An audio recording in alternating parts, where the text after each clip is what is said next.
Hola, ¿qué tal? Un saludo especial para nuestros amigos y seguidores de Facebook. Les damos nuevamente la bienvenida a nuestro Facebook Live Hablando con Expertos. Hoy tenemos como invitado especial al urólogo Pablo Ernesto Riaño Plaza, a quien lo saludamos y le damos una bienvenida a esta transmisión. Buenas tardes, muchas gracias por la invitación. Un saludo para todos nuestros Facebook visitantes. El doctor Riaño es un médico especialista en urología, adscrito a la Cruz Roja Colombiana, egresado de la Universidad Cooperativa de Colombia, con especialización en urología obtenida en la Universidad de Ciencias Médicas de La Habana, Cuba. Bueno, estuvo estudiando para allá en el extranjero y ¿de dónde soy el doctor Riaño? Gracias, pues sí, pues hice la especialidad fuera del país, pero realmente yo soy hijo de esta tierra, totalmente llanero, oriundo de Yopal Casanare, educado aquí en Villavicencio como médico en la Universidad Cooperativa, entonces soy netamente llanero, hijo de la región. Qué bien que sea un especialista o un profesional de nuestra tierra que venga a hablarnos de este tema, que nos cuente de qué se trata la urología, cuándo se hace necesaria la consulta, y bueno, en diversos aspectos. Por ejemplo, sabemos que hay como muchos mitos cuando se habla de los temas de salud. Entonces de todo eso vamos a hablar y empecemos por explicar de qué se trata o a qué se dedica la especialidad de la urología. Muchas gracias. Pues técnicamente la especialidad de la urología se dedica a lo que es el estudio del aparato genitourinario del hombre y la mujer, los órganos del retroperitoneo en los dos sexos y el aparato reproductor masculino. Es decir, que nos dedicamos al estudio de los riñones, los ureteres, la vejiga, toda la parte de la uretra y el aparato reproductor masculino en el hombre. ¿Sí? Bueno, entonces, esto quiere decir que cuáles son las enfermedades que trata la urología y cuáles de estas son las más frecuentes en los pacientes. Bueno, en ese caso las enfermedades habría que agruparlas de pronto en grupos de edades. Entonces, hay subespecialidades igualmente que se dedican a la urología pediátrica, está la urología en los adultos que puede estar la urología general y la urooncología, está la parte de lo que tiene que ver un poco más con la mujer, que es la parte de piso pélvico. Existen también los que se dedican a la parte endoscópica o la endourología, que es todo lo de riñones, litiasis y todas las enfermedades que tienen que ver con los cálculos. Y existe también la parte de andrología, o sea, hay varias subespecialidades. Entonces, de acuerdo a cada subespecialidad o a cada órgano, existen diferentes patologías que son más comunes. Bueno, esto quiere decir que no es solo un médico de adultos, como a veces pensamos, que la urología es más que todo para los adultos. Sí, señora, exactamente. Es una especialidad que abarca tanto hombres como mujeres, así mismo niños y niñas, en todos los grupos de edades. Bueno, usted mencionó que la urología trata el aparato urinario, el aparato reproductor masculino. Parece ser que una patología frecuente son los problemas relacionados con la próstata. ¿Qué le podemos contar a nuestros seguidores sobre este tema? Sí, bueno, en el adulto, en el hombre, en el varón, en el hombre adulto, generalmente de lo que más se tiene conocimiento, lo que más la gente relaciona con la urología son los problemas de próstata, ¿sí? Entonces, hablando de próstata, pues uno puede explicarle a las personas o decirle pues que es una alteración que se viene presentando en los hombres cuando vamos cumpliendo cierta edad, principalmente a partir de los 45, 50 años, pues algunos cambios fisiopatológicos propios del proceso de envejecimiento favorecen que la próstata aumente de tamaño. Y ese aumento de tamaño pues se va a traducir en una serie de síntomas que puede experimentar el hombre maduro y que de acuerdo a esos síntomas pues en algún momento va a tener repercusión sobre su calidad de vida. Asimismo, pues la próstata no solamente le da ese tipo de enfermedad que lo llamamos hiperplasia benigna prostática, sino que además le da cáncer a la próstata, por lo que es importante también siempre la visita al urólogo porque empieza la diferenciación de esas dos enfermedades que pueden presentarse simultáneamente o pueden presentarse independientemente una de la otra, pero que los síntomas pueden ser muy similares y fácilmente confundidos por el paciente o de pronto no presentar ningún tipo de sintomatología. Entonces, en ese momento es importante que asistan porque, pues, como es tan común el cáncer de próstata y no se hace el diagnóstico a tiempo, entonces hay programa o política de salud pública de hacer el tamizaje en la detección precoz del cáncer de próstata. ¿Sí? Bueno, a propósito de lo que usted está contando, que de pronto no se hacen los exámenes a tiempo, parece ser que hay muchos mitos y aspectos culturales que la gente relaciona con las enfermedades que se tratan con la especialidad del urólogo. Sí, efectivamente, pues en general la cultura en la que vivimos es una cultura machista, más aquí pues estamos en el llano, entonces en el llano somos machistas, somos pues que todo es hecho a la fuerza y los hombres tenemos que ser bastante rudos y de pronto eso hace pensar que uno no tiene que visitar el médico, mucho menos el urólogo por existir diferentes mitos respecto a la forma como se va a examinar el paciente o a lo que tiene que ver con los órganos genitales que el médico urólogo en este caso va a tener que examinar. Entonces, pues clásicamente el reconocimiento de la próstata se hace a través de un tacto rectal en el que se puede examinar la glándula y al palparla determinar algunas características de ella como la probabilidad de un cáncer de próstata, si se trata de una inflamación o la hiperplasia que es como lo más común, lo benigno, una prostatitis u otra serie de enfermedades porque a la próstata no solamente le da cáncer o le da hiperplasia, pueden haber otras patologías que se pueden presentar en ella. Entonces, lo que tiene que ver con ese examen está encerrado en una serie de mitos y realidades culturales que no son del todo ciertas. ¿Sí? Principalmente por uno pensar que de pronto los señores no van al médico a hacerse el examen porque de pronto van a decir, pues vamos a contarlo, si el espacio no lo permite, que por ejemplo piensan que por hacerse el reconocimiento del tacto rectal les puede quedar gustando. ¿Sí? Entonces pues son cosas que no son ciertas, no tiene que ser así ni hay que verlo con esa mente, de pronto con un poquito de morbosidad cultural o social. Hay que pensar que es la oportunidad de que un médico le pueda reconocer un órgano, que lo pueda examinar y pueda saber si tiene un cáncer de próstata o si tiene otra enfermedad. Por ejemplo, si uno está enfermo del corazón, no es tan fácil que el cardiólogo lo examine a uno o le toque el corazón a ver cómo está. En el caso de urología, los urólogos podemos tocar la próstata y saber casi con certeza de qué se trata, qué es lo que está pasando con esa próstata. Entonces es, por el contrario, una ventaja que uno tiene que saber aprovechar. En los últimos años se dice mucho que se pueden hacer un examen en sangre que les evita hacer el tacto con el médico. Sí, eso no es cierto. Lo que pasa es que pues sí se han hecho muchos estudios y se ha tratado en los diferentes estudios clínicos de pronto encontrar un examen, pues uno no desconoce que el examen pueda llegar a ser incómodo y encontrar algún examen que fuera como el gold estándar para poder determinar cuál va a ser la probabilidad de uno tener un cáncer de próstata. Entonces, por ejemplo, existe el PSA, por las siglas en inglés, que significa antígeno específico de próstata, el cual se hace en sangre y este examen sirve para ayudar, pero le ayudas al médico a hacer el diagnóstico, a diferenciar o en el caso de un paciente con un cáncer de próstata, a utilizar esa medición o el reporte de ese examen para más o menos calcular el grado y hacer la clasificación del estadio en el que se encuentra ese cáncer de próstata. Pero ese examen solo por sí mismo no sirve, es decir, uno puede tener un examen de PSA totalmente normal y tener un cáncer de próstata, ¿sí? Como puede tenerlo elevado y no tener el cáncer de próstata.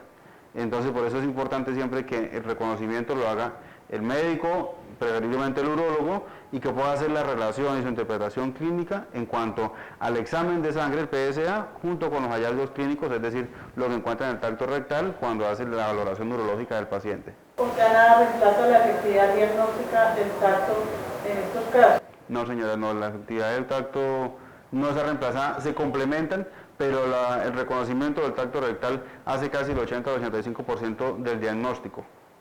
Bueno, aquí tenemos nuestros seguidores preguntándonos otra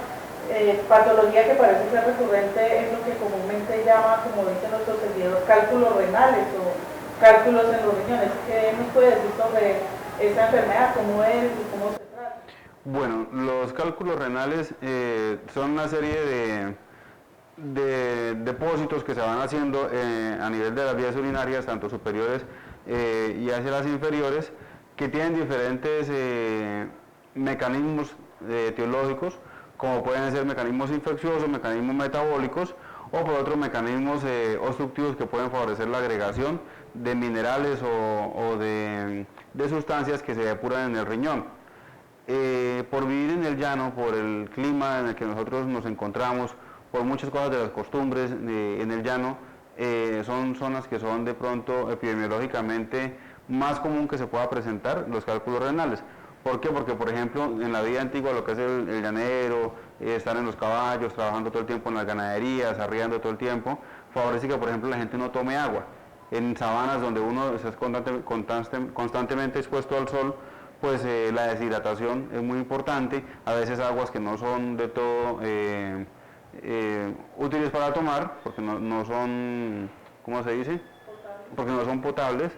entonces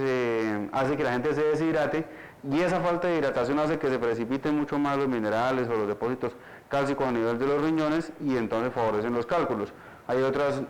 posibilidades como son los metabólicos y los infecciosos, pero en sí lo que se forma pues, es una piedra en el riñón, en las vías urinarias, que en algún momento va a obstruir los conductos dentro de las vías urinarias superiores y el riñón que sigue filtrando los líquidos, va haciendo la regulación homeostática en el organismo, entonces en algún momento pues va a obstruir y va a impedir que el flujo urinario continúe, va a producir una dilatación del riñón y se presenta lo que uno conoce como el cólico nefrítico. Ese cólico nefrítico o cólico del riñón, que es una urgencia, por cierto, y una de las urgencias más comunes o más fuertes que se pueden presentar en un servicio de urgencias en un hospital, porque es un dolor muy fuerte, incapacitante, que le da al hombre o a la mujer, a cualquiera de los dos, inclusive en niños, que comúnmente la gente le dice que es el parto del hombre. ¿Sí? Fíjese que uno siempre sabe que el dolor del parto en la mujer es muy fuerte y la gente lo asemeja a que ese es el parto del hombre, porque es un dolor extremadamente fuerte, totalmente incapacitante, que hace que la persona consulte sí o sí al servicio de urgencias y que es importante en ese momento tratar al paciente enérgicamente. Bueno, también nos preguntan los seguidores un tema del que no se habla mucho y es el de las incontinencias urinarias. Hablemos sobre esto porque con mucha gente considera que es normal que a partir de cierta edad se presenten este tipo de incontinencias, pero queremos saber si eso realmente es así. Bueno, las incontinencias urinarias, hay sociedades que se encargan del estudio de esto, hay una subespecialidad en incontinencia en piso pélvico, a nivel de académico está la Sociedad Internacional de Incontinencia, y las incontinencias pues se clasifican de acuerdo a la severidad de los síntomas, de acuerdo a la etiología, entonces pueden ser de esfuerzo, pueden ser neurológicas o con algún grado de urgencia, o pueden corresponder a alguna fisiopatología de disfunción neurovesical que se pueda presentar. Entonces ese tipo de incontinencias depende de la edad en la que se presente, si es en el hombre, si es en la mujer, y con los síntomas que la persona pueda presentar, entonces hay que hacer la diferenciación si se trata de una incontinencia de esfuerzo, si es una incontinencia de urgencia y ver qué otras enfermedades o qué otras alteraciones pueden favorecer que se haya desarrollado. Me explico. Por ejemplo, en una mujer de mediana edad que haya tenido varios hijos, por ejemplo, puede presentarse el tipo de incontinencia en el que ella, al estornudar, al reír, al sonarse, al hacer algún esfuerzo físico, se le escapen goticas de orina y moje el interior, ¿sí? Entonces, ese tipo de incontinencia tiene que ver con las incontinencias de esfuerzo por debilitamiento del piso pélvico. Y esas incontinencias pues se manejan desde el punto de vista urológico y hay diferentes formas de tratarlas. Primero hay que clasificarlas y determinar en qué estadio se encuentra la persona para poder saber qué tratamiento le podemos ofrecer. Pero existen, por ejemplo, otras incontinencias que pueden tener que ver con la parte neurológica. Por ejemplo, pongamos el caso de un paciente que tenga además una diabetes mellitus tipo 2, que además esa enfermedad va haciendo un deterioro neurovascular y esa persona, por ejemplo, tenga un tipo de incontinencia que sea de urgencia. Es decir, esta persona cuando siente el deseo de orinar tiene que acudir rápidamente al baño porque si no se orina en la ropa interior, ¿sí? Aunque la parte anatómica esté totalmente íntegra, esa persona tiene un problema de incontinencia que tiene que ver más con algo de conducción, algo nervioso. También tiene tratamiento, también hay una forma de atenderla, pero son diferentes tipos de incontinencia. Pueden haber otras secundarias a traumatismos o secundarias a cirugía, como es el caso, por ejemplo, de hombres o mujeres que hayan tenido, por ejemplo, un accidente a nivel pélvico, que haya favorecido que se dañen los mecanismos esfinterianos que controlan la micción, por una cirugía o por un traumatismo, como le decía, y entonces esas personas tienen esa incontinencia o ese escape constante de la orina, porque los mecanismos que controlan la micción se encuentran dañados y en ese caso pues también había que estudiar el paciente para poderlos clasificar y saber qué tratamiento se le va a ofrecer. Bueno, con todas estas enfermedades o patologías que hemos nombrado, pues que son frecuentes, son comunes, ¿qué recomendaciones le podemos dar a nuestros seguidores para que cuiden el estado de salud de su sistema urinario, sus aparatos genitales y de todo lo que usted nos ha venido explicando a lo largo de esta transmisión? Bueno, pues a la gente lo que hay que tratar de hacer que la atención en salud sea un poco más preventiva que curativa, siempre es lo que se trata de hacer en todas las políticas de salud pública en los diferentes países, a nivel de la definición de salud por la OMS, de las políticas de salud pública aquí en Colombia, es consultar oportunamente para evitar tener que tratar complicaciones. Entonces, por ejemplo, en el caso de los hombres, que es lo más común que relacionan con urología, a partir de los 45 años, si usted ha tenido un familiar, hermano, un tío o padre de pronto que haya tenido que padecer un cáncer de próstata o hayan fallecido por el cáncer de próstata, pues hay que consultar desde los 45 años. Si de pronto no tiene esa relación, entonces a partir de los 50 años, hacerse sus chequeos precozmente y no esperar a que tenga 75 años, que no pueda orinar, que se ha atrancado de la orina, como se dice popularmente, que haya tenido que ir a un servicio de urgencias porque no puede orinar, haya salido derivado con una sonda uretrovesical y luego se consulta al urólogo a los 75 años cuando pudo haber consultado antes. Las personas igualmente siempre se les insiste mucho en las consultas que se hidraten muy bien, tomen bastante agua, normalmente es que uno tome entre 2 y 3 litros de agua en el día, más en estos climas como el clima en el llano, en el donde uno constantemente suda y pierde todo el volumen de agua a través del sudor, entonces hay que tomar bastante agua. Se insiste también en no tomar sustancias que tengan que tener las bebidas de gas o carbonatadas, bebidas oscuras, porque eso hace que el riñón tenga que trabajar más para hacer la filtración a nivel glomerular o pues la parte molecular del trabajo que hace el riñón, y entonces se va a dificultar más o va a favorecer más que se puedan presentar ese tipo de depósitos o precipitaciones de cálculos. Bueno, si una persona siente alguna molestia, alguna incomodidad en el tema de su sistema urinario, o si de pronto los hombres tienen alguna inquietud frente a su aparato reproductor, necesitan una remisión de lo que llamamos comúnmente como el médico general para consultar al especialista, o pueden acudir a él directamente. Pues yo pienso que no necesitarían hacer la necesidad, eso depende como de las políticas que tenga el régimen de salud al que la persona esté afiliado, pues porque en algunos habrá algunas regulaciones y habrá que hacer ese conducto regular. Pero por ejemplo, aquí en la Cruz Roja, en Villavicencio, tenemos directamente la consulta de urología, donde una persona que se reconoce con algún tipo de síntomas puede consultar y podemos hacer la orientación y empezar los estudios para colaborarle o ayudarle con su salud. Además, otra parte que no hemos hablado es la parte andrológica. La parte andrológica es la que tiene que ver ya con la función de lo que es la libido y toda la parte de la parte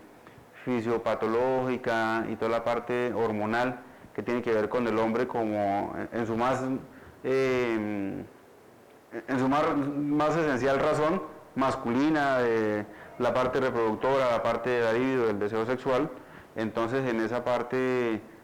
también podemos orientarlos, o sea, me estoy refiriendo a los trastornos que pueda tener uno con algún problema en la función eréctil, en las relaciones de parejas, en las relaciones sexuales, cuando muchas veces uno no siempre tiene que ser porque no tenga erección, puede tener que ver con el deseo, puede tener que ver con algunas cosas de la pareja o por la edad o por algunas otras enfermedades. Entonces existen muchos mitos respecto al hombre, pues uno siempre tiene que ser macho y entonces les venden cosas y sustancias y pastillitas o drogas milagrosas que quieran hacer pensar que el hombre se convierta en un todo y tiene que ser un macho cabrío, y no necesariamente tiene que ser así, pero existe la forma de consultar a urología para empezar a atenderse, porque sí, cuando uno reconoce que de pronto no tiene alguna satisfacción en su rendimiento sexual, pueden haber otros problemas escondidos, problemas que vienen desde la psiquis hasta problemas orgánicos que tienen que ver y que atenderse por la especialidad que le corresponde, que es la urología. Bueno, usted ha mencionado un tema interesante, es que uno escucha por ahí mucha publicidad de medicamentos homeopáticos o drogas naturistas que son el mejor remedio, el más efectivo contra la impotencia. ¿Qué tan efectivos son estos remedios que se ofrecen por ahí en muchas tiendas naturistas que hay en la ciudad? Pues realmente esas sustancias, porque uno puede decir que son medicamentos, son sustancias que se venden bajo publicidad engañosa a las personas, sobre todo a los hombres, digamos mero macho, macho menos, lo que queramos decir de nombres así, y sobre todo porque culturalmente la gente, los hombres, han hecho que concentrar que la potencia sexual masculina y el ser macho de uno está en la próstata. Entonces esas sustancias hacen que, por ejemplo, cuando el hombre empieza a tener problemas para orinar muy frecuente, a tener que orinar de noche, estamos hablando de un hombre maduro, 45, 50, 55 años, y empieza con estos trastornos, entonces a pensar que la próstata es la responsable de eso, y en parte hay razón. Pero, por ejemplo, cuando disminuye, por ejemplo, la calidad o el deseo sexual, la libido, que también tiene que ver con la próstata, ¿sí? Entonces, centran todo ahí en la próstata y estas sustancias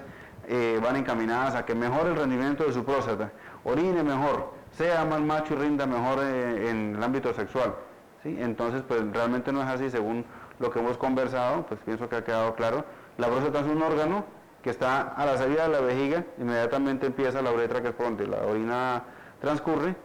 y que su función es ayudar